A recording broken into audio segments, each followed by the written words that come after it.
Hi, this is for Macca's Song Contest. Just wanted to place my entry for your singer-songwriter list that you were looking for. I think I have a decent list, and I'm going to take a little angle on it. I'm going to do it from the K-Tel side of things because that's my channel, and that is what it's based on, JJ's 22 explosive hits. So without any further ado, the first one I want to point out is he's on the Wings of Sound albums, both in the U.S. and Canada. It's Bob Dylan, and the song on this particular record has got to serve somebody. However, Bob Dylan has one of the best catalogs out there of any artist possible. He's the roots of so many different songwriters. So many people have covered his stuff, including, just to limit a few, Jimi Hendrix, um, Billy Joel has covered his stuff. Um, so many different artists, so many different people have covered his stuff. He's got a great catalog, deep music, deep lyrics.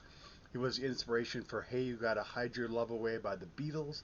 He really emphasized that, and apparently, from my research, he wound up on these K-Tel records from both U.S. and Canada with the tune "Gotta Serve Somebody" by, and he also did the same tune "Gotta Serve Somebody" at that time period in 1980 on Saturday Night Live.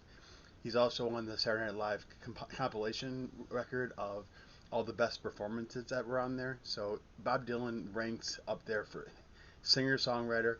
I know it's debated that if he's a singer or not, and I said in my interview with Rachel that "We Are the World" was probably the first exposure I had to him, and I heard the weird singing, and I was really kind of turned off. But as I dug in, he is the best, one of the greatest of all time, Bob Dylan. He's on the Wings of Sound records by Kate Tell. The next one I'm going to go through is Billy Joel. Billy Joel is not on many. Hold on.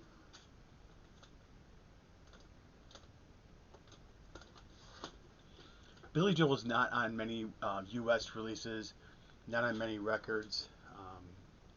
He's not on many at all, actually. I think it had to do something with that. He was one of those really popular artists that didn't need K-Tel. But this particular record is the Elite K-Tel. It was done to raise money for leukemia. And the tune on here is "Just the Way You Are." He has many other hits throughout his career. Billy Joel. My favorite records by him would be 52nd Street.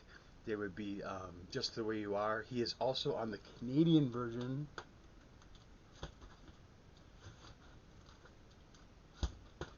There we go. He's also on the Canadian version of Sound Waves, which is a totally different lineup in the states. But he's on this one with which one is he on?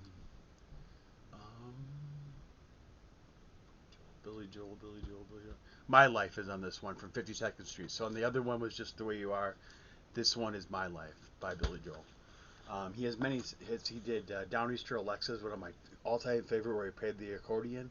I love his song "Stormfront." I love what he did with "We Didn't Start the Fire" and all of the different historical references that he gave.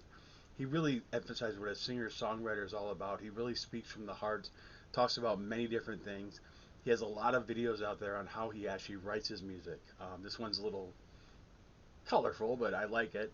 Apparently, the original lyric for honesty, such a lonely word. Well, I have an interview where he actually says the original thought process on that one was sodomy. So it was sodomy, such a lonely word. But then he went to his secretary, and his secretary said, "You should write a song about being honest." And he's like, "Thank you." And that's how he would come up with lyrics. He really just came from the heart, came with different ideas, tootled around on the piano so he came up with something, and he put together some amazing hits that I think could just go down as legendary of all time. The next one I'm going to go through is the Bee Gees. He is also on the Elite record by K-Tel. Is "Too Much Heaven" is on this one. He had the Saturday Night Fever. But if you follow the Bee Gees through their 60s, they started out almost a Beatles-esque type of group with deeper sounds. It wasn't until they did the Nights on Broadway that they actually then started that famous falsetto trumpet. There's a really good documentary out recently about them. And it's amazing to me how many people they actually influenced. So not only did he influence his own music, but he also emphasized Barbra Streisand, Dionne Warwick, Kenny Rogers, all these different artists that went platinum with a lot of his tunes that he wrote, or his brothers and him wrote together. Great group, great singer songwriter. I think he goes unrecognized for what he actually does in the songwriting side.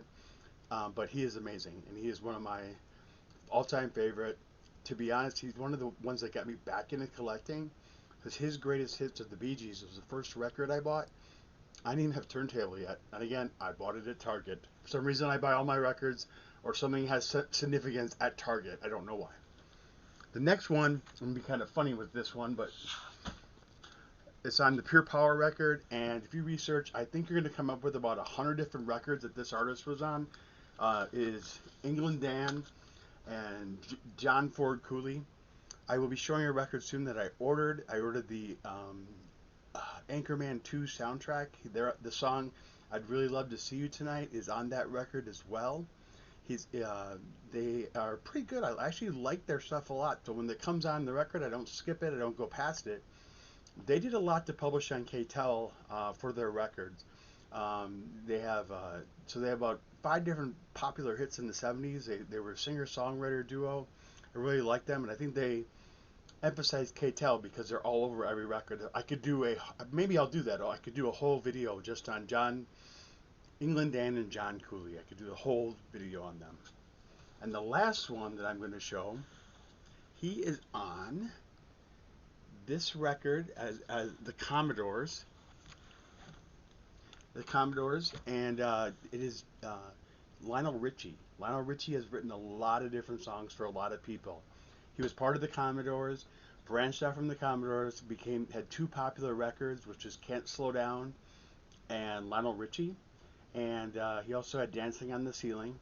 I have actually an interesting story about that one. Dancing on the Ceiling, when he did that tour, I went with my mom to go see the concert, and I was in the video game room in a hotel across the street from the venue where it played. And Sheila E., the famous Sheila E., who had Bizarre Love Love Bizarre, and she had a bunch of different small hits. Glamorous Life, she wants to lead the glamorous life. That would be her. She came up in the game room, and I met her. My mom said I didn't say a lot because I was a teenager, and she was hot, and I was awestruck. But I met her, and her dancers were in the video game room across the street from there. So that's when I saw Lionel Richie live. That's kind of my big story. Is I got to meet his opening act, which was Sheila E. He's a judge right now on American Idol, and he makes a lot. He also was one of the influences that got Michael Jackson in his song publishing. He owns a lot of different songs that you don't even know about that he makes a lot of money on, and that's why he's like kind of uber rich. But I think he goes underrated, especially a lot in the vinyl community, because I think a lot of his stuff is very poppy. But he really, he's a big influence on a lot of different singers and the backbone behind a lot of different people. So those are my singer-songwriters. I'm sorry if I was looking for stuff and couldn't find it or whatever it might be in this video, Macca. But I just wanted to put my entry out there and have you take a look. I look forward to your contest, and have a great day.